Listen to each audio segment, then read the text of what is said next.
On va donc conclure avec Le Corbusier, avec ces deux chefs-d'œuvre donc de l'architecture religieuse, que sont Notre-Dame de Ronchamp et le monastère de la Tourette. J'évoquerai ensuite, pour conclure sa vie et son œuvre, son cabanon sur la Côte d'Azur où il est mort finalement en 1965, et puis j'espère pouvoir embrayer, après avoir consacré à peu près 1 heure à cette partie-là, embrayer donc sur le thème suivant, qui sera aussi important, et donc j'espère pouvoir au moins l'entamer aujourd'hui. Donc voilà, donc nous commençons aujourd'hui par cette fameuse chapelle de Notre-Dame de Ronchamp, que voici. Je pense que tout le monde doit connaître sans doute cette image, cette vue sur la chapelle de Ronchamp, qui fait partie un petit peu des icônes de l'architecture contemporaine et qui est souvent reproduite.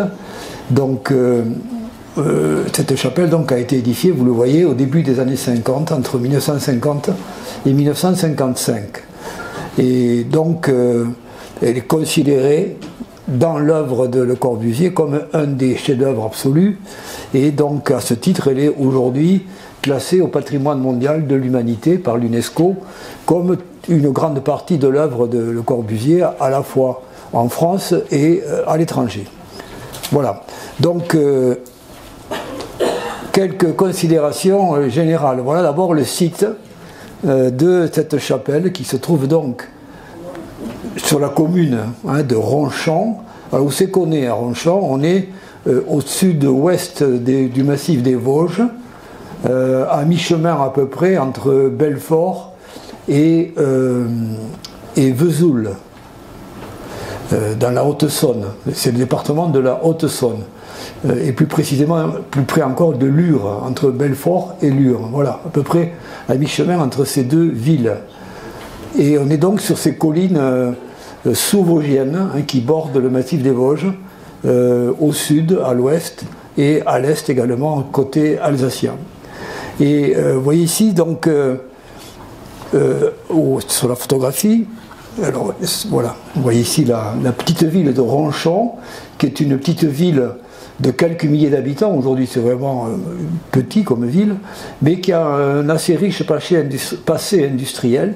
Vous voyez encore quelques usines ici, et puis vous remarquez peut-être ici, justement sur la route qui mène à la chapelle, on a ici un ancien puits de mine qui a été restauré et qui donc permet de se remémorer que cette région était à un passé minier. Il y avait des petits gisements de charbon ici, il y a tout un passé industriel dans cette petite ville. Bien. Alors maintenant sur la chapelle elle-même, vous voyez qu'en bas j'ai écrit, en bas de l'image, à la convergence de deux traditions, celle des merveilles et celle des acropoles. Parce qu'évidemment quand on voit cette chapelle justement d'en bas, du couloir de circulation en bas, on voit bien que cette position est éminente au-dessus de la plaine, en quelque sorte, a une signification un petit peu symbolique.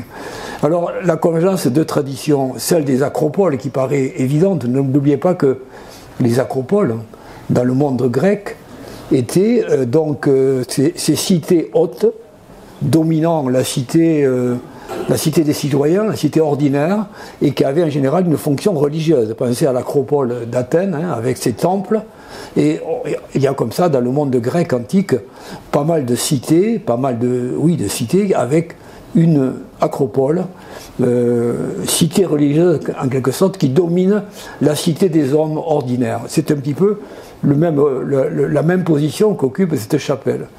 Deuxième tradition, celle des merveilles. Alors qu'est-ce que c'est que les merveilles? Les merveilles, on appelle ainsi des bâtiments religieux, des sanctuaires, qui sont l'objet d'une dévotion particulière et qui, en général, sont situés sur une position éminente qui leur donne justement un caractère particulier. Je crois que la merveille par excellence, c'est le Mont Saint-Michel. Oui. Dans la dévotion médiévale, le Mont Saint-Michel, ce rocher planté en pleine mer, couronné par ces bâtisses en général gothique, hein, romane à l'origine puis gothique, selon les époques. Donc ce mélange, cette synthèse en quelque sorte, ce mélange entre un site naturel particulier qui en lui-même était beau ou attirait l'attention des hommes, et l'installation d'un sanctuaire, ce mélange intime entre les deux, c'est ce qui constitue dans la tradition religieuse médiévale en particulier, ce qu'on a appelé des merveilles. Alors l'Occident, et la France en particulier, est constellé comme ça de diverses merveilles qui sont souvent des lieux de pèlerinage qui voient affluer des pèlerins de tout le pays ou de toute l'Europe, comme par exemple en dehors du Mont Saint-Michel, qui est bien sûr un lieu de vénération depuis le tout début du Moyen-Âge. Il y a aussi, pensez à Notre-Dame de l'Aiguille au Puy, hein, point de départ d'un des chemins de Saint-Jacques, ou bien, pas loin de là, en Bourgogne, Vézelay, l'église de la Madeleine à Vézelay, à laquelle on accède par une longue montée, vous voyez, et qui est juchée sur une butte qui domine le paysage bourguignon. Voilà des exemples de ces merveilles dont je crois, auxquelles on peut rattacher Notre-Dame du Haut à Vesoul. Ah oui, je pense bien sûr à la basilique de Conques, voilà, Conques. Hein. Autre exemple, vous voyez, de ces sanctuaires avec la vénération d'une Vierge et un lieu un peu magique, hein, que côtoient les pèlerins. Voilà. Alors, je pense qu'on peut considérer que cette réalisation de Le Corbusier s'inscrit dans cette tradition, mais bien entendu, c'est pas lui qui l'a inventé. Hein. C'est-à-dire que depuis des siècles, ce lieu est l'objet d'une vénération particulière. La chapelle de Notre-Dame du Haut, vous le voyez sous cette vieille carte postale, a été édifiée dès le Moyen-Âge, et il y a eu donc successivement plusieurs bâtiments qui se sont construits et reconstruits selon les vicissitudes de l'histoire. Et pour ce qui concerne déjà le XXe siècle, disons qu'elle a été reconstruite dans les années 20. Ça, c'était l'aspect qu'elle avait avant la guerre de 14. Cet édifice-là a brûlé pendant les années 20. Il a été reconstruit partiellement. Et puis finalement, il a été en grande partie détruit au cours des combats de la fin de la guerre, donc de l'hiver 44, les mêmes que ceux qui se sont déroulés à Saint-Dié, dont nous parlions la semaine dernière. On est dans la même région, hein, en gros. Voilà. Je reviens en arrière pour un petit trait d'humour, mais qui n'est pas sans rapport avec ce que je viens de dire. Si on se déplace un peu plus là vers l'est et continue à monter, à quelques kilomètres de là, donc ici, je disais de façon un peu humoristique, mais je ne m'éloigne pas du sujet. En fait, si vous continuez un petit peu par là, à quelques kilomètres, vous arrivez à la planche des belles filles. Et pour les amateurs de vélo ou de Tour de France, il doit y en avoir parmi vous, la planche des belles filles, c'est devenu un des hauts lieux du Tour depuis quelques années. Et on pourrait dire un lieu un peu faiseur de roi, hein, là où régnait le Tourmalet ou le Galibier ou l'Isoard dans l'imaginaire des coureurs et du public. Désormais, il y a la planche des belles filles où se font et se défont les légendes du Tour. Et parmi les dernières, bien sûr, il y a les exploits du jeune coureur slovène Pogačar, hein, qui, dans la planche des belles filles, a gagné son premier Tour de France, finalement. Et donc, je ne m'éloigne pas de ces lieux, de ces merveilles. Hein, il y a d'autres lieux comme ça où désormais affluent les pèlerins des temps modernes, le grand public qui suit le Tour de France et qui afflue donc dans ces lieux désormais consacrés par une véritable légende. On est dans le merveilleux un petit peu, on est dans les représentations un peu mythiques.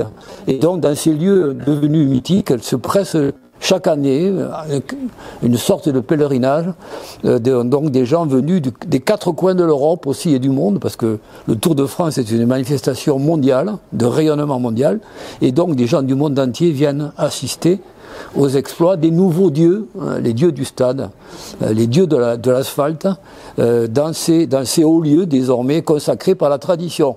Donc vous voyez là l'évolution profane finalement de la notion de pèlerinage. Alors, je reviens maintenant à l'architecture, pour faire une autre incise très importante, c'est que nous sommes à une époque où, dans l'Église de France, depuis pas mal d'années, vous m'entendez correctement, même si parce que voilà. Donc, depuis les années 30, du 1935 exactement, existe une revue qui s'appelle L'Art Sacré, vous le voyez à l'écran, qui donc s'est donné pour but de former le clergé, lui donner une formation artistique, soit aux séminaristes en cours de formation, ou bien au clergé déjà établi, et en particulier de l'ouvrir à l'art moderne ou à l'art du XXe siècle, de manière à un peu rénover la tradition architecturale et décorative de l'Église de France. Et donc, cette revue a été notamment, sa gestation vient de ce qu'on appelait les ateliers d'art sacré, qui ont été formés autour du peintre Maurice Denis. Vous connaissez sans doute son nom et ses œuvres. Maurice Denis, un peintre symboliste et qui était lui-même donc catholique de tradition, et qui, en 1920, au lendemain de la guerre, fonde les ateliers d'art sacré, avec pour objet de contribuer justement à la modernisation de l'Église sur le plan artistique, voulant lutter en particulier sur ce plan à ce qu'on pourrait appeler l'art saint-sulpicien, qui régnait en maître jusque-là dans le décorum général des églises de France, depuis le 19e siècle en particulier, l'époque où on a construit beaucoup d'églises nouvelles, au 19e, de style néo-roman ou néo-gothique ou romano-byzantine, et donc où la production iconographique était dominée par ce qu'on appelait l'art saint-sulpicien. Alors pourquoi disait-on saint-sulpicien ? Parce que le quartier de Saint-Sulpice à Paris, de l'église Saint-Sulpice qui se trouve à Saint-Germain-des-Prés, était la place forte à la fois de l'évêché de Paris, qui a son siège, et des boutiques et des entreprises qui fournissaient aux paroisses les décors demandés, vitraux, peintures, etc., modèles, et tout ce qui contribuait au décor général des édifices religieux.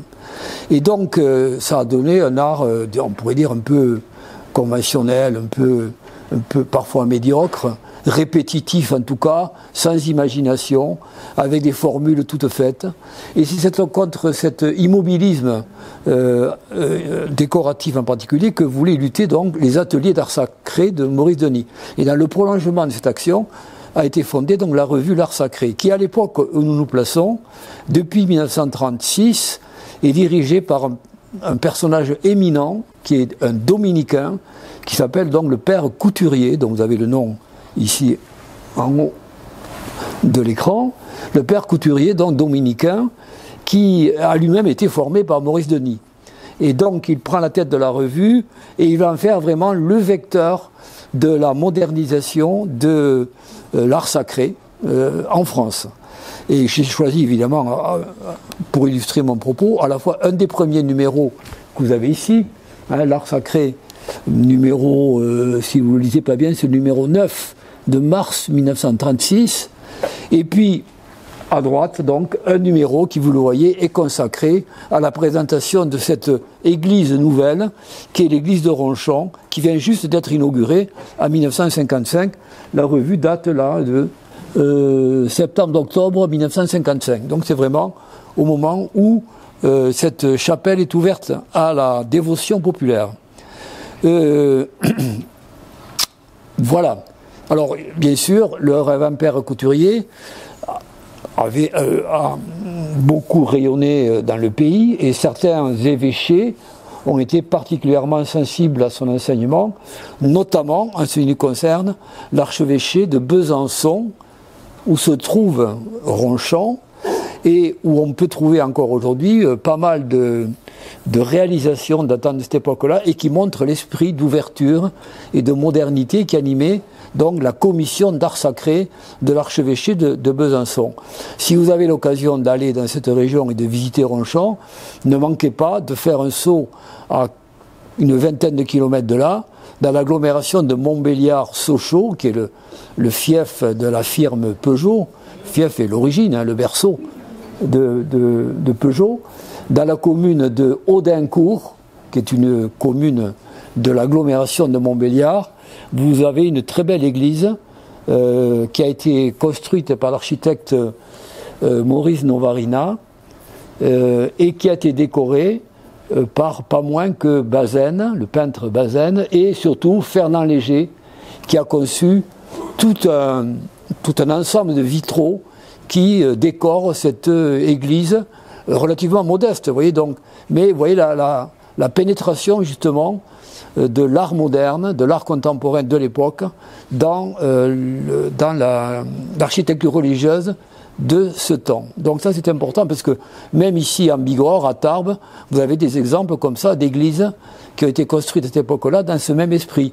Par exemple Sainte-Bernadette au Figarol, ou l'église de Cap-Verne-les-Bains, et les églises de l'architecte Jean Martin, je vous les signale si vous ne les connaissez pas, dans la vallée d'Or et dans la vallée du Louron, comme celle de Saint-Lary ou celle d'Avajon dans la vallée du Louron.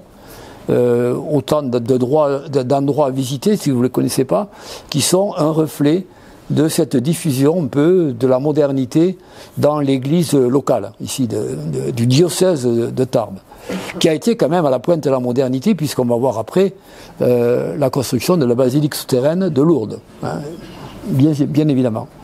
Alors vous voyez cette photo pour vous montrer un peu que il y avait la chapelle, mais aussi tout un petit complexe autour, avec à la fois ici la maison du pèlerin, puisque c'est un lieu de pèlerinage, et donc un abri conçu pour que les pèlerins puissent passer quelque temps. Et ici, la maison du chapelain, et puis ici, le Corbusier a édifié une pyramide à degrés, avec des blocs de grès, justement de grès rose, rose rouge, de la pierre locale, une pyramide de la paix, qui pour lui avait une certaine importance symbolique en ces temps de post-guerre, on est en 1950, 51, 52. Voilà. Vous voyez cette photo que j'ai choisie exprès, parce qu'elle vous montre à la fois la beauté des lieux en général, cette éminence au-dessus du grand paysage des Vosges d'un côté et de la plaine de l'autre. C'est ce qui a séduit Le Corbusier quand il est venu sur les lieux appelés par le diocèse. Évidemment, il a été séduit tout de suite par les lieux et il y a vu matière à, comme il dit lui-même, embrasser le paysage. Ceci dit, vous voyez que donc, les abords de la chapelle ont été quelque peu malmenés avec le temps, et cette photo rend compte de l'état de ce lieu il y a à peu près, disons jusqu'à il y a une dizaine ou une douzaine d'années. Après quoi, comme je vous le montre sur cette image, les lieux ont été remodelés, modernisés, tout dans le plus grand respect bien sûr de l'architecture de Le Corbusier, qu'il n'était pas question de toucher, bien entendu. Et donc, ce remodelage a été conduit notamment par le très grand architecte, je pense que vous connaissez tous, Renzo Piano, le grand architecte italien, qui donc a procédé à l'aménagement des lieux pour accueillir notamment une communauté de religieuses venues de Besançon, des Clarisses, qu'il fallait reloger quelque part. Et on a décidé de les reloger là. Et bon, le tour de force de Renzo Piano, c'est précisément d'avoir réussi à remodeler ce site tout en respectant vraiment l'œuvre de son grand maître, d'un de ses maîtres révérés, qui était Corbusier. Voilà. Alors maintenant, entrons un peu plus dans le détail. Voilà un peu l'historique des lieux. Une photo qui est assez sympa parce que vous voyez que on est au début du chantier, enfin en cours de chantier, et on voit qu'il y a encore au premier plan des débris de la chapelle bombardés pendant les combats de l'hiver 44. Et vous voyez, c'est probablement des dames de Ronchon d'en bas qui sont venues en promenade assister au bon déroulement du chantier Et ce qui est intéressant dans la photo, c'est que vous voyez les deux grands matériaux utilisés. D'une part, donc ici, le béton armé qui va constituer cette fameuse couverture en forme de conque tout à fait remarquable. Mais vous remarquez que les murs ici sont constitués de maçonnerie traditionnelle. On est en période de pénurie et donc le béton est cher. On le réserve aux pièces maîtresses de l'édifice, tandis que, disons, les murs généraux sont constitués par la récupération, c'est du remploi, la plupart du temps, remploi des débris de la chapelle précédente. Et voilà, un petit peu aussi, on voit comment le chantier avance progressivement et que là, on est un peu en phase terminale. Et donc, on voit que le clocher a été édifié là, et que la chapelle prend l'aspect que nous les connaissons maintenant. Vous remarquez au passage que cet énorme volume constitué par cette conque sommitale n'est supporté que par quelques points d'appui. Vous voyez ici, les murs ne sont pas porteurs. Il y a un jour entre le mur et la conque de béton, et vous avez ici les points d'appui, là par exemple, et là, ce sont les poteaux porteurs de cette couverture. Et voilà le Corbusier lui-même, en place, venant visiter en visite de chantier. L'architecte, vous savez, un architecte régulièrement se rend sur son chantier, où en général, quand c'est un grand architecte, il a un architecte d'opération, qui est tout le temps sur place et qui suit tous les jours le chantier et qui surveille le bon déroulement. Et puis le maître vient de temps en temps vérifier que tout marche. Et puis si ça ne marche pas, il pousse un coup de gueule et tout se remet en place. Voilà comment, en général, les chantiers fonctionnent. Et donc, une fois que la chapelle était terminée, elle est redevenue un lieu de dévotion populaire. Et voilà une photo qui est vraiment intéressante parce que elle est à la fois... Elle témoigne de la puissance de la foi encore à cette époque-là. Je ne sais pas si l'Église d'aujourd'hui serait capable de réunir une telle foule dans ce lieu. C'est à voir. En tout cas, regardez la date en bas à droite. Vous voyez, on est en 1962. C'est l'année où s'ouvre le Concile Vatican II. Donc on est vraiment... Et ce pèlerinage a lieu à cette occasion pour saluer l'ouverture de Vatican II. Or, Vatican II, c'est précisément le souffle de la modernité qu'une partie de l'Église une partie du clergé veut ouvrir l'Église au grand vent de la modernité. C'est ce qu'on appelait l'aggiornamento, du nom italien, l'aggiornamento, la mise au goût du jour, de sorte de l'Église, et notamment en matière d'art sacré, puisque c'est ce qui nous intéresse ici aujourd'hui. Mais voilà un peu tout ce contexte, je crois, qui explique aussi pourquoi Ronchamp est là.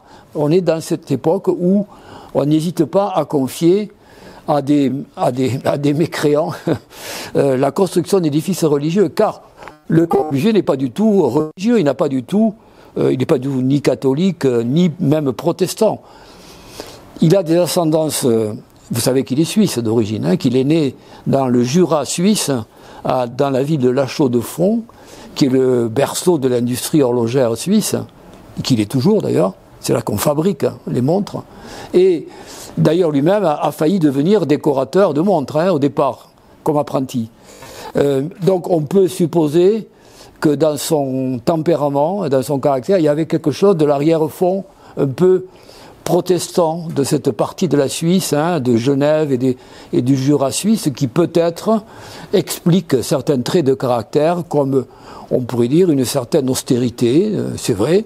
Le Corbusier n'a jamais été un architecte flamboyant, comme il y en a parfois qui, lorsqu'il gagne de l'argent, dépense sans compter et joue la grande vie. Pas du tout. Le Corbusier est toujours resté assez modeste dans ses goûts et ses dépenses. Et donc, peut-être que cette austérité, qui est souvent apparente dans les photos qu'on a de lui en particulier, provient de ce vieux fond. Mais en tout cas, à titre personnel, il n'avait pas du tout un tempérament religieux. Mais comme le disait, je vais reprendre la phrase du père Couturier, il vaut mieux s'adresser à des hommes de génie sans la foi qu'à des croyants sans talent. Tout est dit de l'esprit du père Couturier, et des dominicains à l'époque qui sont un peu, les dominicains c'est un peu l'aile marchande de l'église à l'époque, ouverte à la modernité, ouverte à la société et à ce qui agite la société. Et encore aujourd'hui, les dominicains restent quand même dans cette tradition-là, avec un peu les jésuites aussi, mais un peu moins. Voilà. Donc, alors comme nous allons suivre les préconisations de Le Corbusier et faire, comme il le préconise, une promenade architecturale pour découvrir ce lieu. Donc, en approche, à partir de la prairie où se tiennent les assemblées et les messes en plein air, lorsqu'il y a des pèlerinages, on s'approche du lieu, on commence à le voir d'un peu plus près. Si vous y allez, essayez d'y être le matin, car c'est le matin que la façade est, qui est ici, et la façade sud, qui est ici, et la façade est sont le mieux éclairées. Et donc c'est là qu'on a vraiment les plus belles formes sous la lumière, comme je l'ai mis en titre de cette image. Nous sommes là à la recherche des formes sous la lumière. Et voilà comment on peut mieux les découvrir. Donc on se rapproche et nous voilà enfin donc devant la photo, la représentation la plus classique la plus connue de cette chapelle. Avec ici donc l'autel en plein air qui permet de célébrer donc les grandes messes lorsqu'il y a les grandes célébrations et les pèlerinages. Et l'entrée principale est ici, mais cette entrée principale ne s'ouvre qu'à ces occasions-là. L'entrée normale, en temps normal, elle se situe au nord. Il faut contourner la chapelle et on rentre par le nord. Donc vous voyez là, d'une part, le jeu ombre-lumière, et puis le jeu entre les matériaux, entre le gris du béton brut de décoffrage de la couverture et ces murs blancs qui ne sont pas lisses mais granulés et qui donc accrochent également la lumière de façon différenciée selon le moment du jour et selon la lumière du ciel. Alors comment c'est fabriqué? En fait ça fonctionne d'avion.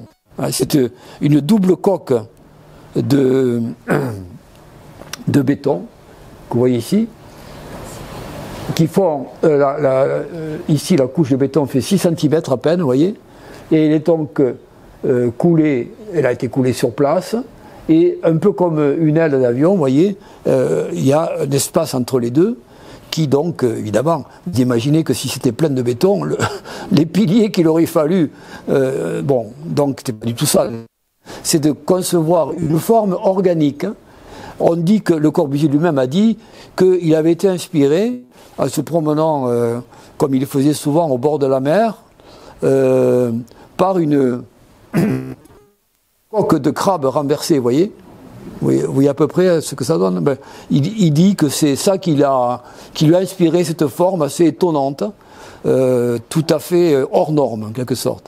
Donc voilà, la coque qui surmonte l'édifice, et vous voyez qu'elle repose donc sur des piliers qui sont ici, par exemple, là, voilà, les piliers porteurs, ici, mais que ces murs-là ne sont pas porteurs, et ils ont c'est celui-ci, le mur sud, a une forme tout à fait étonnante. C'est pas du tout un mur droit, c'est un mur trapézoïdal, ou triangulaire, si vous voulez, mais plutôt trapézoïdal, donc beaucoup plus large à la base, où il fait à peu près 2 mètres au moins, je crois, contre 60 ou 70 cm en haut.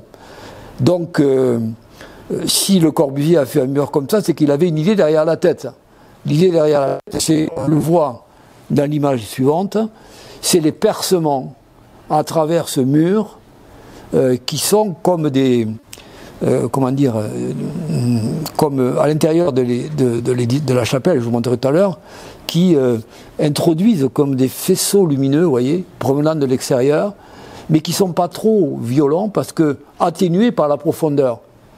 Donc voilà un peu son idée. Et vous voyez que donc le mur a été conçu de manière aussi, les percements ont été conçus de manière un peu aléatoire, rien de rigide là-dedans, et tout a l'air d'être fait un petit peu au hasard, mais pas du tout au hasard, évidemment, mais ça donne un peu cette impression.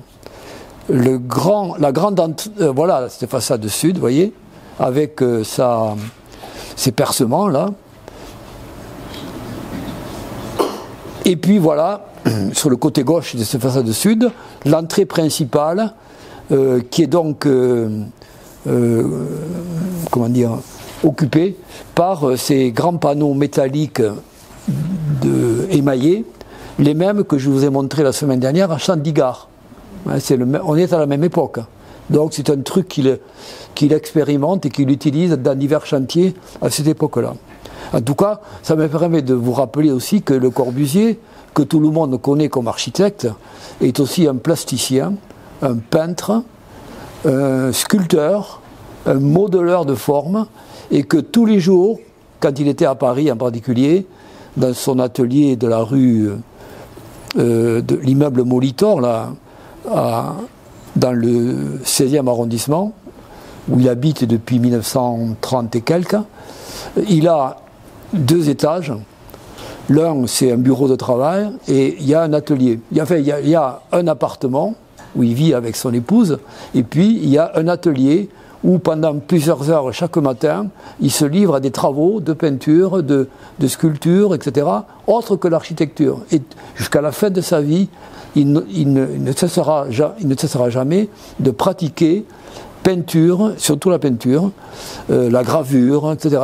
Tous ces arts-là, qui pour lui étaient presque aussi importants que son œuvre bâtie. Vous voyez, et jamais il n'a arrêté de travailler à ce niveau-là. C'est un aspect de l'œuvre que souvent on escamote parce qu'on se consacre à l'œuvre bâtie, mais ne pas l'oublier parce que c'est un architecte plasticien. Donc il y a de ça aussi dans son approche de l'architecture. Voilà, j'en reviens donc à ma circulation autour du bâtiment. Nous voilà avec la façade sud, la façade est, où se déroulent donc les cérémonies en plein air. Et vous voyez donc à la fois ici l'autel, ici en béton, la chaire à prêcher, et puis ici notre chaire qui sert plutôt à diriger les chants liturgiques. Il y a deux chaires différentes.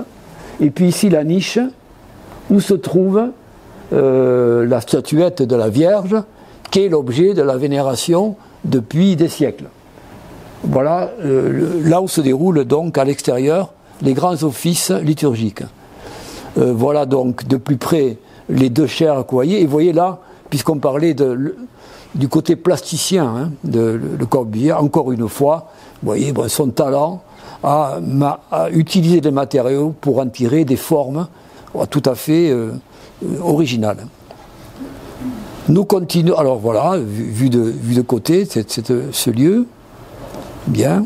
Vous voyez aussi le travail sur les matériaux, le blanc, le gris, le béton lisse, le béton brut de décoffrage, bon, tout ce travail plastique. Et puis, hop, on contourne là la chapelle, on arrive sur le côté nord et ouest. Alors c'est par là qu'on rentre en temps normal, ici, la porte est là. Et donc, vous voyez, ce qui est intéressant, ce sont ces 2 clochetons, on va dire, et là, le clocher principal, qui sont très intéressants parce que c'est là qu'il expérimente en particulier des procédés de filtration, en quelque sorte, de la lumière naturelle, de la lumière extérieure. C'est là qu'il va traiter la lumière pour la faire rentrer de manière contrôlée, sous contrôle, effectivement, à l'intérieur de l'édifice. Vous remarquez au passage cette gargouille tout à fait originale ici, qui se détache très nettement comme un canon de fusil de la façade blanche et qui a été traitée effectivement quand on la regarde comme ça de face. Vous voyez qu'on a vraiment l'impression d'avoir les 2 canons d'un fusil de chasse qui vous pointent. Alors c'est par là donc que s'écoulent les eaux de la couverture qui viennent ici former une cascade qu'on imagine les jours de pluie sur cette fontaine réceptacle ici. Voilà. Donc vous voyez quand même la minutie dans le travail plastique de Le Corbusier. Et voilà la pyramide de la paix avec un oiseau juché sur une colonne en quelque sorte, détaché de la pyramide qui symbolise probablement la paix. On est à l'époque où Picasso fait aussi des colombes. C'est un peu la même époque. Époque d'espoir aussi après les désastres de la Seconde Guerre mondiale. Là, c'est 20 ans après, quand même. 20 ans après l'ouverture de la chapelle, Jean Prouvé, célèbre constructeur, ingénieur et bricoleur de génie, auquel je consacrerai une séance complète dans quelque temps, en hommage à son ami et collaborateur Jean Le Corbusier, avec lequel il a travaillé à plusieurs reprises, a donc offert en quelque sorte au lieu ce campanile tout à fait original et extérieur à l'édifice. Alors maintenant, continuons notre promenade avec l'intérieur, puisqu'on a fait le tour de l'édifice. Maintenant, il faut quand même aller voir de plus près ce qui se passe dedans. Alors vous voyez le plan général qui est tout en... Alors là, rien d'orthogonal, hein. Tout est en courbe. Alors à ceux qui reprochent à Le Corbusier d'offrir des bâtiments souvent avec des lignes droites et des lignes à angle droit, et qui lui font ce reproche, qu'ils aillent à Ronchon et ils verront que Le Corbusier était capable de concevoir des édifices tout à fait différents de ce à quoi il avait habitué le public, peut-être, hein, comme à Marseille par exemple. On a pu lui reprocher. Hein, on est un peu à la même époque, il est en train de finir à Marseille là. C'est 52 que ça finit Marseille. Donc, on finit à Marseille et il embraye sur Ronchon, vous voyez. Donc, vous voyez comment le même personnage peut produire quand même peut offrir des œuvres tout à fait différentes. Donc, tout est en courbe. Ici, vous avez donc à l'intérieur la partie donc ici, l'autel est là. Ça, c'est la table eucharistique qui est là. La chaire est ici. Et puis là, c'est la salle des bords. Voilà. Et là, vous voyez l'ampleur des percements à travers ce fameux. Et vous voyez comment ça constitue une sorte de petit canon en lumière.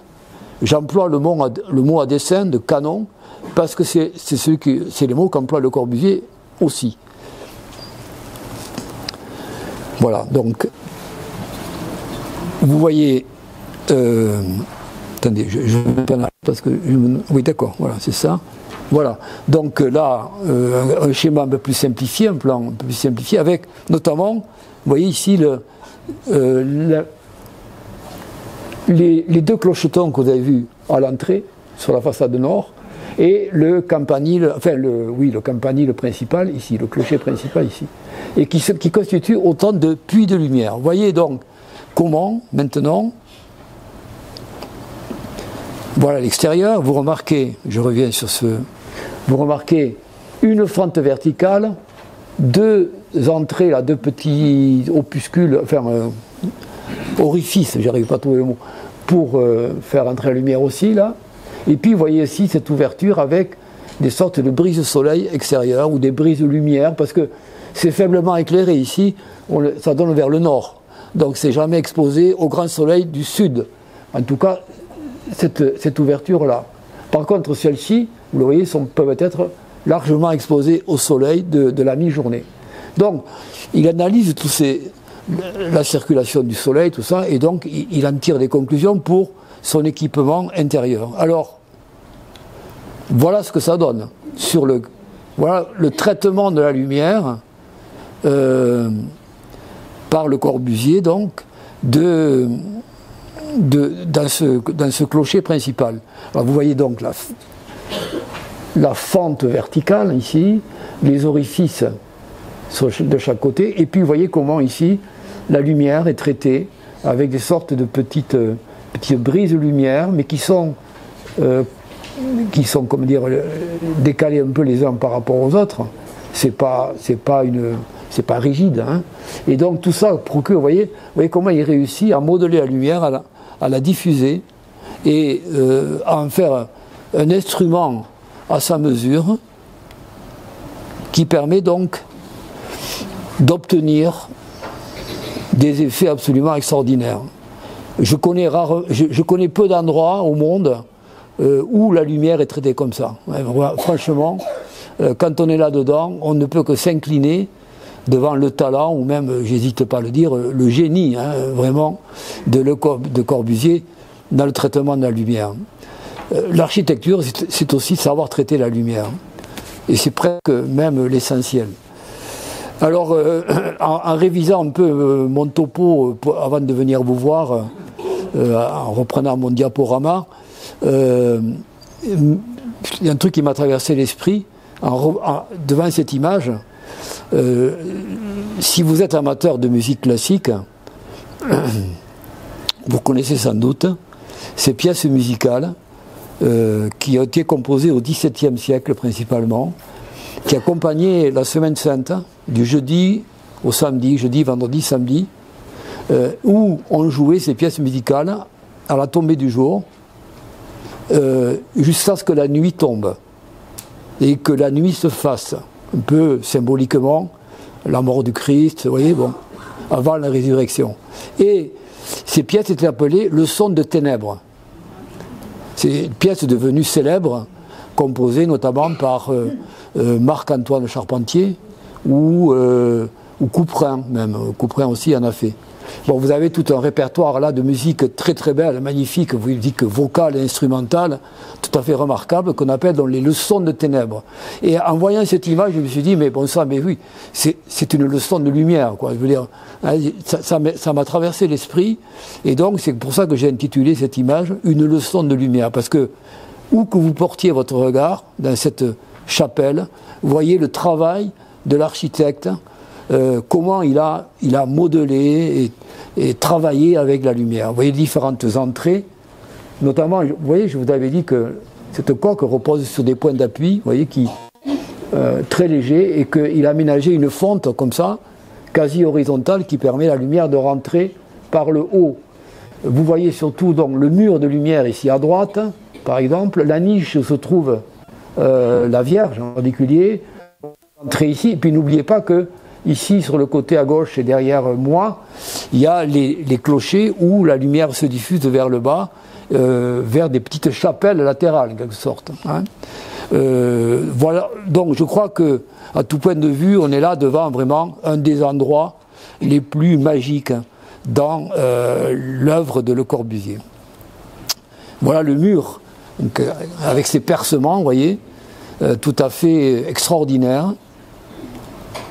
Et en se rapprochant, on s'aperçoit que à l'entrée de ces percements, côté façade vers l'extérieur, ils sont équipés de verres colorés qui ont été dessinés de la main même de Corbu, où il a soit fait des motifs comme ça, décoratifs, généraux, ou bien il a écrit certaines choses. Marie, vous voyez ici Marie. Vous voyez, bon, il se livre comme ça un travail décoratif, et là, vous voyez, justement, une application, je veux dire, un exemple de son goût pour la peinture, les arts plastiques en général. Et voilà, la mer, bon, vous voyez,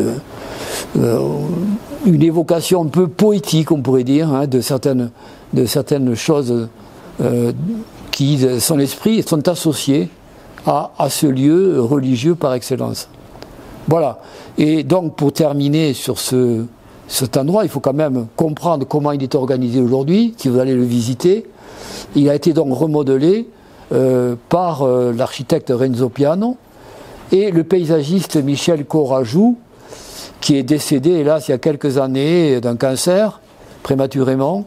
Alors, Michel Corajou, si vous allez à Bordeaux, c'est lui qui a remodelé tout le bord de la Garonne, hein, dans la ville de Bordeaux, le port de la Lune, là, les nouveaux quais avec tout cet aménagement paysager de part et d'autre de la Garonne, avec notamment le fameux miroir d'eau qui fait la joie des enfants, mais qui a priori est fait pour être contemplé, c'est-à-dire c'est pas pour y piétiner dedans, mais c'est surtout quand il est calme de voir le reflet de la place de la Bourse qui est derrière.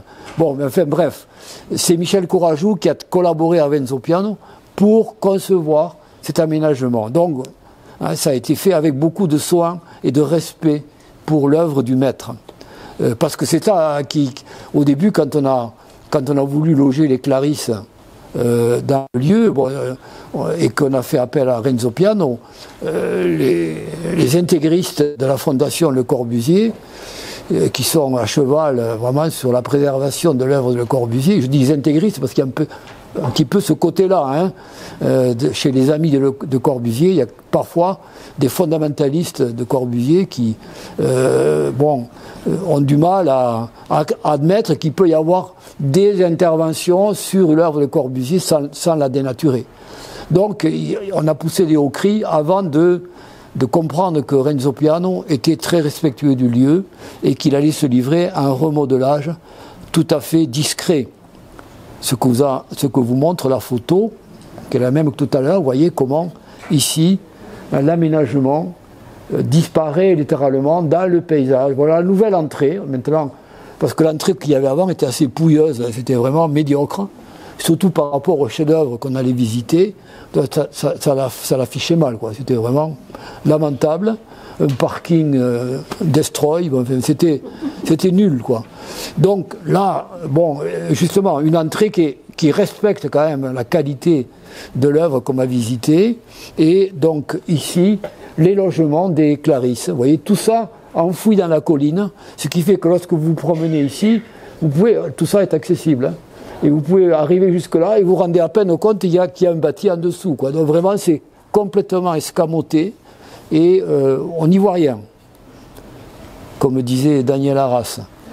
Donc voilà, quand vous rentrez, vous arrivez donc vers le lieu d'accueil et vous voyez que Renzo Piano a astucieusement calculé son bâtiment d'accès en laissant apparaître et en vous laissant deviner derrière le chef-d'œuvre qui vous attend. Et comment aussi le regard est conduit par ces murs, vous voyez, vers le lieu où vous allez vous promener, un peu comme un pèlerinage en quelque sorte. Hein. Et puis voilà les logements des Clarisses, vous voyez, qui sont très discrets, très lumineux, c'est vraiment très très réussi. Hein. Franchement, c'est du beau travail. Bon, voilà. Nous quittons Ronchon et nous allons maintenant près de Lyon, au couvent Sainte-Marie de la Tourette, sur la commune de Évreux. Nous sommes à peu près à 25-30 km de Lyon, sur les collines et les hauteurs précisément qu'on appelle du Lyonnais, les collines et les montagnes du Lyonnais, qui sont à l'ouest de Lyon. Qui se prolonge vers le nord par le Beaujolais. Le Beaujolais, c'est par là, vers le nord. Donc, sur ces petites montagnes, qui est la bordure orientale du Massif central, si vous voulez, en gros. Hein, voilà. C'est là que les dominicains, toujours les mêmes, hein, vous voyez, le père Couturier, tout ça, cet ordre des dominicains a voulu se faire construire un lieu nouveau pour y accueillir ses étudiants dominicains, un lieu d'études et de formation dont ils avaient besoin dans la région de Lyon.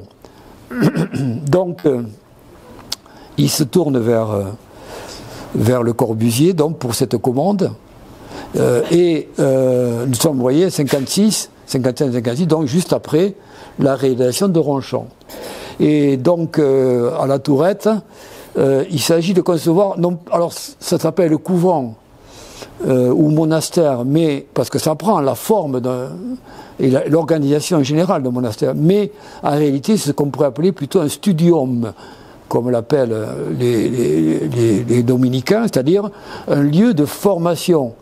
Avant d'être un couvent ou un monastère, c'est d'abord un lieu de formation où 80, en gros, c'était la jauge, c'était à peu près 80 étudiants devaient faire leur formation dans ce lieu-là. Donc c'est avant tout ça, au départ, même si ça prend la forme d'un monastère. Effectivement, vous voyez même qu'il y a une chapelle abbatiale, et vous voyez les corps de bâtiments, et une cour centrale qui fait penser évidemment à un cloître. C'est un cloître, effectivement. Mais un des problèmes posés par cet endroit, c'est que c'est un endroit en forte déclivité, il y a une forte pente, et donc il s'agit d'installer un bâtiment assez important sur un lieu donc, qui pose des problèmes techniques particuliers. On va voir comment c'est résolu. Au passage, parce que après je n'aurai pas trop d'images à vous montrer de ce point de vue, le Corbusier propose à imaginer ici un cheminement pour méditer, pour avec, comment dire ici, ce sont des murs qui font 1,70 m de haut. Ce qui fait que là, lorsqu'on est dans cette terrasse cheminement, on ne voit pas les abords. Et on est tout de suite en contact avec le firmament.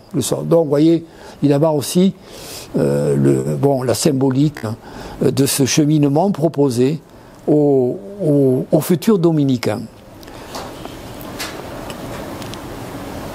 Alors, on va faire comme d'habitude le tour des lieux, cheminement absolument obligatoire. On arrive par le nord, par une petite route, et on a d'entrée cette première sensation, cette espèce de bloc de béton, qui est la chapelle en fait. Donc, première sensation, du béton brut de décoffrage, gris, mais un volume imposant, qui est là, qui, par sa masse même, affirme sa présence. Et puis on devine une première aile, qui est l'aile qui sera réservée aux visiteurs, plutôt, dans l'ensemble du bâtiment. Ensuite,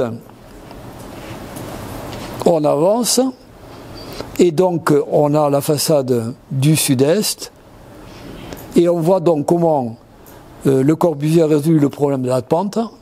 Il n'a pas cherché à aménager trop des bâtiments trop décalés, vous voyez, avec des degrés divers. Il a carrément installé un bâtiment sur pilotis. Et il laisse le vide sous le bâtiment. La plus grande partie du bâtiment est construite comme ça sur ces pilotis-là. Sauf sur le côté droit là, de l'image. Et vous remarquez en particulier, ce qui est spectaculaire, c'est donc ici ces ouvertures qui sont en fait les logis des frères dominicains. C'est là que se trouvent donc les logements destinés aux étudiants ou aux dominicains. On continue à tourner et là on voit encore mieux l'élévation, vous voyez, sur la pente, avec les différents niveaux et les différentes fonctions de l'édifice, puisque là, il y a donc le réfectoire est là, ici à ce niveau, les lieux d'études avec bibliothèque, salle de travail, de rencontres, etc. Et les deux niveaux supérieurs sont réservés au logement. Donc on voit bien les fonctions étagées sur ce bâtiment. Vue ouest, qui est mise en valeur par le soleil couchant en particulier, où on voit donc très nettement comment la chapelle était à la fois, elle est liée par l'eau en particulier au reste du bâtiment, mais en gros il y a quand même un vide qui a été créé là, de manière à éviter trop de massivité, d'aérer un peu en quelque sorte les volumes généraux. Et le modèle, et là c'est pas une invention de ma part, c'est pas moi qui ai trouvé une correspondance, c'est lui Le Corbusier qui, dans sa jeunesse, lorsqu'il a entrepris après ses études le grand tour, comme faisaient les Anglais autrefois, le grand tour Méditerranée, d'Italie, en Grèce, en Turquie et au Levant, etc. Il a fait le tour du monde méditerranéen et donc il a trouvé là une source d'inspiration. En particulier ici, il a été toujours fasciné par cette chartreuse qui se trouve aux portes de Florence, sur les premières collines au sud de France, lorsqu'on va vers Sienne. Vous avez cette chartreuse qui l'a frappé et vous remarquez la parenté. Lorsqu'on voit la chartreuse comme il a pu la voir et comme nous la voyons là, vous voyez qu'il y a quand même une certaine parenté dans le parti pris que Corbusier a choisi pour installer son monastère sur la pente. Mais surtout, ce qui l'a particulièrement intéressé, c'est le logis des Chartreux. Puisque dans la règle des Chartreux, vous savez qu'il y a une vie commune de la communauté, il y a des lieux donc de rencontres communautaires des Chartreux, mais que la plus grande partie de la journée se passe chacun dans son logis. Et ces logis sont conçus comme des sortes de maisonnettes, en fait, vous le voyez bien ici, avec souvent une partie, voilà les croquis que Le Corbusier a fait en 1907, donc il a 20 ans, lorsqu'il fait ses croquis, de la Chartreuse. Et vous voyez qu'il a passé du temps quand même ses croquis, il a très attentivement des croquis et des relevés presque topographiques hein, des lieux, avec, vous voyez la partie habitat, en quelque sorte, une loggia, et puis le jardin. Bon, c'est trois fonctions primordiales hein, dans l'habitat des Chartreux, qui se répètent pour chacun d'entre eux. Chaque Chartreux a droit à sa maisonnette organisée de la même manière. Et vous remarquerez qu'il écrit en bas, on ne le lit pas très bien, mais enfin, on peut lire cellule à l'oratoire d'Emma, Emma Galuzzo, s'appliquerait à... Oui, il voit loin. Le corps de logis, bon, bref. Vous voyez que déjà, il a repéré ce qui, dans ce modèle des Chartreuses, peut l'intéresser dans sa démarche à lui de jeune architecte. Et voilà une autre image des Chartreuses célèbres en Italie, la Chartreuse de Pavie, qui se trouve au sud de Milan, et où l'on retrouve, alors là, de façon encore plus claire, hein, cette multiplication de logis identiques. Ben, c'est ce schéma de logement qui va transposer dans son studium des dominicains. Donc, vous devez, et ça c'est lui-même hein, qui le dit dans ses écrits, dans ses carnets. Donc il y a une parenté évidente et claire entre ces deux lieux, donc la Chartreuse fonctionnant comme une source de réflexion et d'inspiration sur ce que peut être le logis d'un homme seul, donc ce qu'on pourrait appeler le logis minimum, fonctionnel, pour quelqu'un qui a à la fois des tâches des tâches intellectuelles, puisqu'ils ont des tâches d'ordre intellectuel, les Chartreux, mais en même temps un lieu de méditation, d'ouverture au paysage, donc de dialectique, de relation dialectique avec l'espace environnant. Tout ça, donc, évidemment, je dirais dans la pensée de Corbu depuis longtemps, mais il le met en application ici de façon spectaculaire. Et il conçoit ainsi, pour chaque... Voilà les entrées, enfin, la loggia hein, qui ouvre le logement de chaque Chartreux sur le paysage.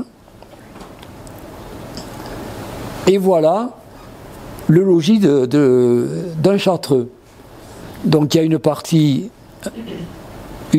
donc avec un petit lit, une table de travail, un coin toilette, la loggia et l'ouverture sur le paysage.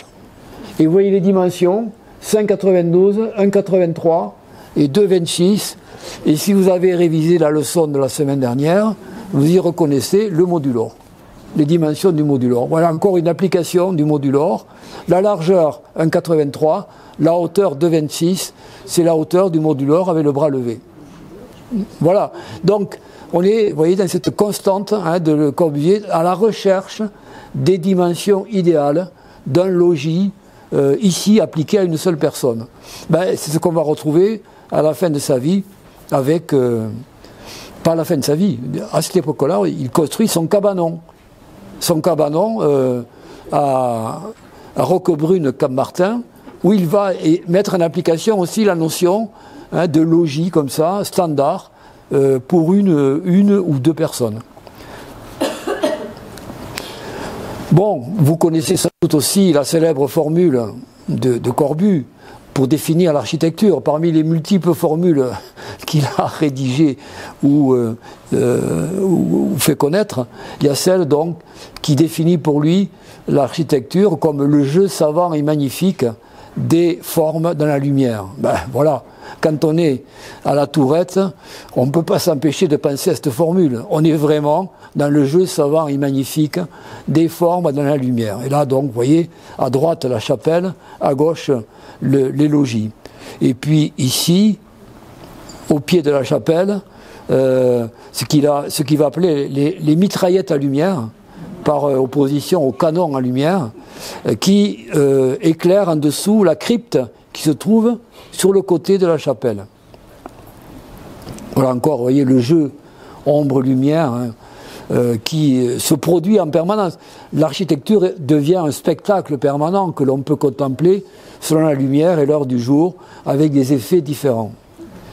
Et c'est là que j'en arrive à un autre aspect des influences de Corbu sur certaines architectures, c'est l'influence de l'architecture cistercienne. Car il a été aussi absolument fasciné par la visite, fasciné et intéressé par la visite du monastère du Toronnet, monastère cistercien qui se trouve dans le Var, en Provence donc, et c'est à peu près au nord de Toulon, si vous voulez, en gros, hein, dans la Provence intérieure.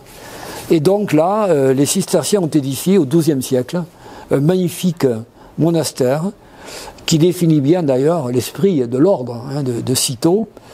Et donc le Corbusier l'a visité aussi à plusieurs reprises, et donc il en a tiré un certain nombre de leçons, encore des leçons de lumière, bien entendu, des leçons de lumière et d'organisation de l'espace. Et je suis tombé en fouillant sur Internet sur un topo intéressant par un amateur d'architecture ou un architecte allemand, je crois. Je me suis permis de tirer des images de son travail, où je trouve qu'il a très bien analysé la façon dont Le Corbusier s'est inspiré de ce lieu pour en tirer des leçons pour son propre monastère à la Tourette. Donc l'organisation générale des lieux, avec la reprise du thème du cloître évidemment, 3 bâtiments autour d'une cour, dont je vous ai dit qu'elle n'est pas entièrement fermée, puisqu'il a voulu laisser quand même la chapelle un peu à l'écart, de manière à faire entrer un peu de lumière là-dedans, et la transposition de la thématique du clocher, car au Toronnet, il y a un clocher qui domine l'église abbatiale, et donc lui, il le supprime dans sa chapelle, pour faire un simple petit clocheton, mais par contre, il transfère ce clocher dans la cour, dans le cloître court, où il le transforme en sacristie, mais en gardant la même forme. Vous voyez, à droite, pardon, je suis en train de parler d'une image qui viendra après, excusez-moi, parce que sur mon écran, j'ai 2 images, la présente et la future.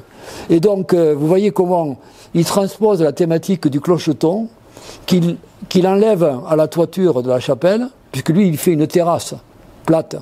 Et il transfère ça dans la cour, et il crée donc un bâtiment tout à fait singulier, que vous voyez maintenant.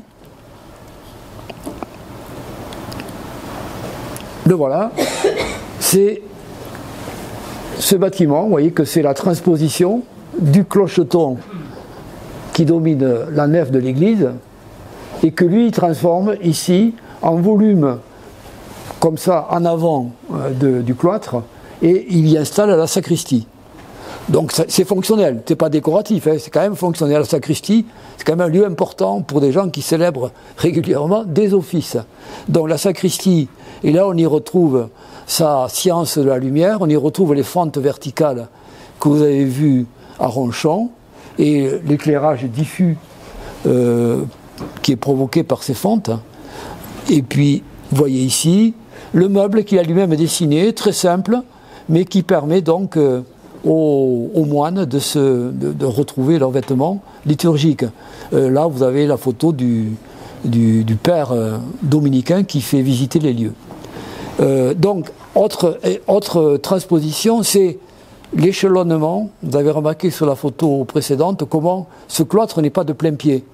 Il est sur un terrain aussi en pente, et donc il y a un cloître qui est dénivelé en quelque sorte, et qui présente en tout cas 3 niveaux.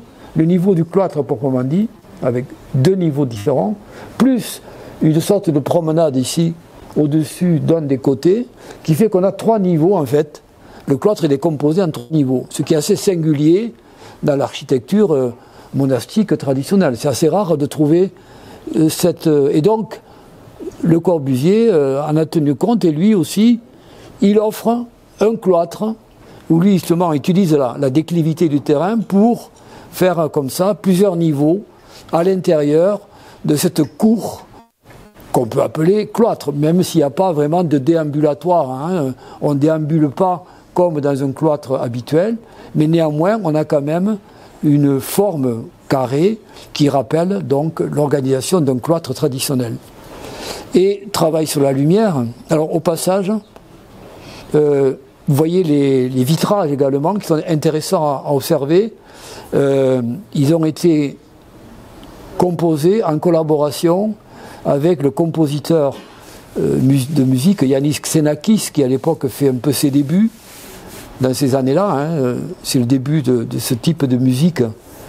Et donc une de ses premières œuvres s'appelle Métastasis, et il a cherché à l'adapter à l'architecture. Donc la conception des vitrages avec leurs châssis, ce sont des châssis en béton quand même, hein, tout ça. Hein. L'organisation, ici en haut et en bas, c'est le fruit donc du travail avec Xenakis, qui a essayé de transposer de manière visuelle la composition, la partition de l'œuvre qui s'appelle Métastasis. Alors on peut être d'accord ou pas, en tout cas, ça offre, disons, des effets visuels tout à fait intéressants. Voilà toujours le travail sur la lumière au Toronnet. Vous voyez comment on est proche hein, des recherches quand on voit Ronchamp, on comprend la filiation qu'il y a avec ça, avec ce type de lieu. Pardon. Vous voyez, c'est des photos comment la lumière pénètre de façon très limitée et diffusée par des ouvertures assez rares et étroites. Vous voyez le dénivelé là, bien sur la photo, hein, entre les deux côtés du cloître. Et ici, vous voyez comment ces enfilades sombres qui s'ouvrent par des perspectives lumineuses, ça aussi c'est quelque chose qui va adapter ici. Voilà une vue assez saisissante, vous voyez, du jeu des volumes à l'intérieur de la cour cloître de la Tourette. Et puis voilà, vous voyez, l'enfilade sombre, à peine éclairée par une fente lumineuse à gauche là, avec soutenu par... Enfin, ça joue un rôle porteur quand même, hein. C'est pas décoratif, c'est porteur, mais en même temps, ça a des effets plastiques, il appelait ça des pains de sucre, vous voyez, des morceaux de sucre, pour soutenir un peu la structure verticale, horizontale ici, mais ça laisse pénétrer un ray de lumière ici, et puis vous voyez au bout, la perspective, un peu comme je vous l'ai montré sur l'image précédente, la lumière au bout du tunnel, en quelque sorte. Donc on voit la parenté hein, avec le Toronnet. Voilà les lieux également de circulation dans l'abbaye. Voilà, et puis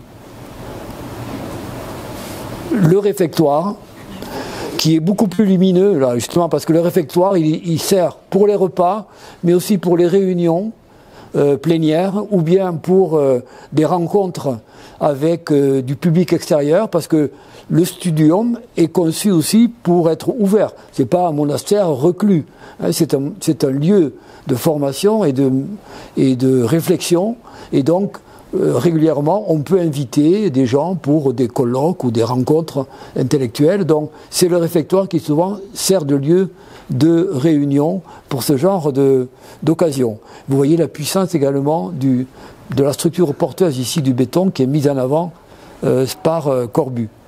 On revient à la chapelle, vous voyez la chapelle du Toronnet, massive, quasiment fermée, avec quelques fentes à peine, un oculus sur le mur pignon ici, voilà, et voilà, hein, là vous comprenez mieux pourquoi Corbu vous accueille avec cette chapelle massive à l'entrée. Là vous voyez la parenté entre les deux lieux et comment il en joue. Et comment il transpose le clocheton qui décale légèrement. Vous voyez, il n'est pas dans l'axe de la chapelle, il est décalé, le petit clocheton en haut. Oui, voilà. toujours ces croquis là que j'ai trouvés sur internet qui sont assez sympas, je trouve, assez démonstratifs. Vous voyez comment la mise en parallèle entre le toronnet et la tourette fonctionne avec ici la nef et ses bas-côtés, l'oculus et les petites fenêtres étroites en bas ou sur le côté qui diffusent une lumière très chichement, et puis hop, la transposition chez Corbu de ce dispositif. Avec lui, il remplace l'oculus par une fente verticale, par exemple. Et vous voyez les entrées de lumière sur le côté qui correspondent à une chapelle latérale et une crypte.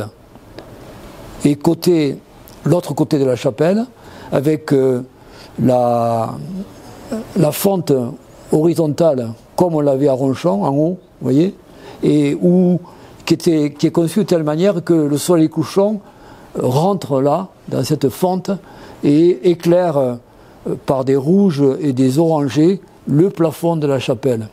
Importance toujours de la lumière dans l'architecture des couleurs, je veux dire, dans l'architecture de Corbu. Ensuite, donc, je reviens à la chapelle pour conclure avec de chaque côté donc une chapelle latérale avec ces grosses entrées de lumière qu'il appelle des canons à lumière. Les voilà, les canons à lumière, vous voyez. Sur le côté gauche, là vous les voyez, les chapelles latérales, avec ces grands aplats de couleurs également. Et vous voyez qu'à l'intérieur des canons, il a également fait peindre donc des couleurs primaires, comme le rouge par exemple, ou le bleu, qui évidemment colorent littéralement la lumière qui rentre là-dedans. Ça c'est la chapelle latérale d'un côté, et de l'autre côté de la chapelle, il y a une crypte, et elle-même est éclairée par ce qu'il appelle les fameuses mitraillettes, c'est-à-dire des petits canons. Voilà les mitraillettes à lumière, vous voyez, de plus petite dimension, et voilà ce que ça donne à l'intérieur. Vous voyez, alors là c'est assez curieux parce que je ne savais pas, mais il paraît que les Chartreux, dans leur, dans leur liturgie, ils doivent chaque jour accomplir un certain nombre d'oraisons ou de cérémonies, disons. Et donc, ce qui les amène à avoir chacun, comme ça, des autels côte à côte. Non pas isolés, mais ils officient en même temps. Ça, il faut imaginer qu'il y a plusieurs pères dominicains qui sont là, frères dominicains, qui sont là, en train d'officier sur ces autels personnels, en quelque sorte. Et donc, il faut imaginer un dispositif pour ça. Voilà ce que Le Corbusier leur a proposé. Voilà. Et donc, ceci nous amène à la mort de Le Corbusier, quelques années après, puisque, malencontreusement, en 1965, en août 65, on arrive au bout. Alors, justement, il meurt accidentellement après un bain, un de ses bains quotidiens qu'il affectionnait. Il avait fait donc, depuis les années 50, il avait construit un cabanon sur la pente au-dessus de la mer, sur la commune donc, de Roquebrune-Cap-Martin, c'est-à-dire nous sommes entre Monaco et Menton, là, si je ne me trompe pas, en gros, vous voyez, c'est vraiment la Côte d'Azur superbe, là, où la montagne tombe vraiment dans la mer. Et donc tous les matins, il avait coutume, l'été, d'aller se baigner dans la Grande Bleue, en bas. Et voilà, vous voyez, d'abord la tombe, très émouvante, parce que vous voyez, dans sa grande simplicité, là, on n'a pas, c'est pas un mausolée, hein. Voilà l'esprit de Le Corbusier, je crois, de Corbusier, qui se reflète aussi dans cette tombe, qui, je pense, n'a pas été conçue par lui, mais par ses disciples, où il y a à la fois lui et sa femme, qui est morte bien avant, une dizaine d'années avant, me semble-t-il. Donc, Paris Match avait envoyé un reporter faire un reportage photo une semaine avant. Et donc ils ont publié au moment de la mort les dernières photos prises par un reporter de son vivant. Alors donc voilà les dernières images dont nous disposons de Corbu prises quelques jours avant sa mort. Voilà. Et puis voilà le cabanon. Vous voyez, dans sa grande simplicité, après avoir vu ces constructions hyper sophistiquées que sont, à la fois simples et sophistiquées, que sont ce couvent de la Tourette ou bien Ronchamp, vous voyez la grande simplicité dans laquelle vit Corbu à ce moment-là. Il descend tous les étés, hein, depuis les années 50, il descend tous les étés dans cet endroit privilégié où il se trouve bien, où il peut pratiquer le naturisme, car il est un peu il a ce côté-là un peu aussi. Et donc, voilà, il fait construire un cabanon très simple avec des planches sur un terrain qui lui a été cédé par un couple avec qui il sympathisait. Il y avait un couple d'aubergistes au-dessus, là, c'est le sentier du littoral.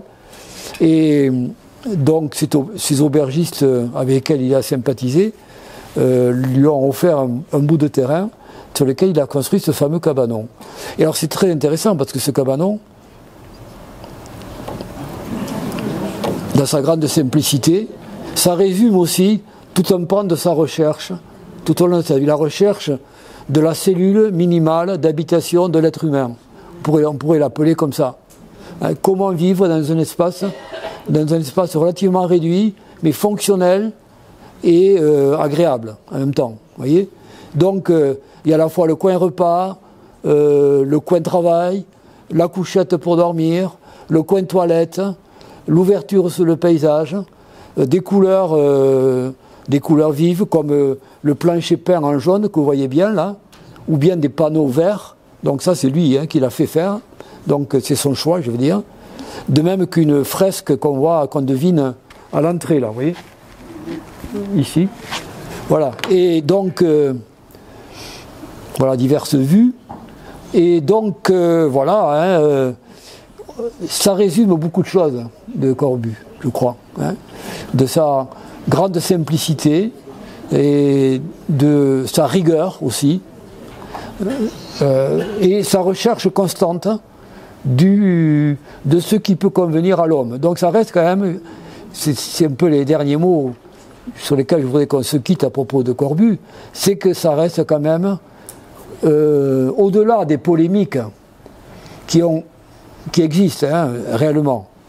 Aujourd'hui, depuis la grande rétrospective qui a lieu il y a quelques années à Beaubourg, ont surgi des débats qu'on avait laissés de côté sur les sympathies supposées de Corbu pour une certaine forme d'idéologie à caractère, on va dire, fascistoïde, qu'on a pu attribuer au fait que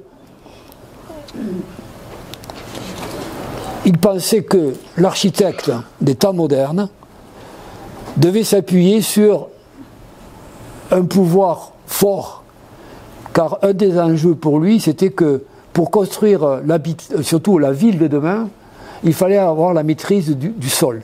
Ça, c'est un des grands problèmes des urbanistes. Comment faire de la ville, comment faire du logement quand on ne maîtrise pas la propriété du sol? Alors, le communisme, l'Union soviétique des années 20 et 30 a offert des perspectives. Ils ont nationalisé le sol et donc ils ont pu faire sur le sol ce qu'ils voulaient, en gros. Alors ça a fasciné Corbu, il a voyagé plusieurs fois en Union soviétique. Et en même temps, il a eu des contacts avec des cercles de pensée en France qui étaient eux-mêmes, qui avaient des sympathies, ou plus que ça, fascistes. Il y a eu en France un fascisme à la française. J'espère que vous le savez. Même si le fascisme n'a pas triomphé explicitement, il y a eu des cercles de pensée et des mouvements à caractère nettement fasciste. Il semble que Corbu a été proche à un moment donné, ou a partagé des idées avec ces gens-là, et donc voilà, c'est ça le grand sujet de polémique autour de la figure de Corbu, c'est ça, cette fascination que certains ont pu attribuer à son goût pour l'ordre. Les régimes autoritaires offrent ceci que quand ils prennent une décision, ils la font appliquer rapidement. Et donc, on peut être fasciné par le modèle mussolinien qui permet de créer des villes nouvelles en un tour de main, ou par l'URSS de Staline. Donc, voilà le contexte intellectuel et de pensée dans lequel a vécu Corbu.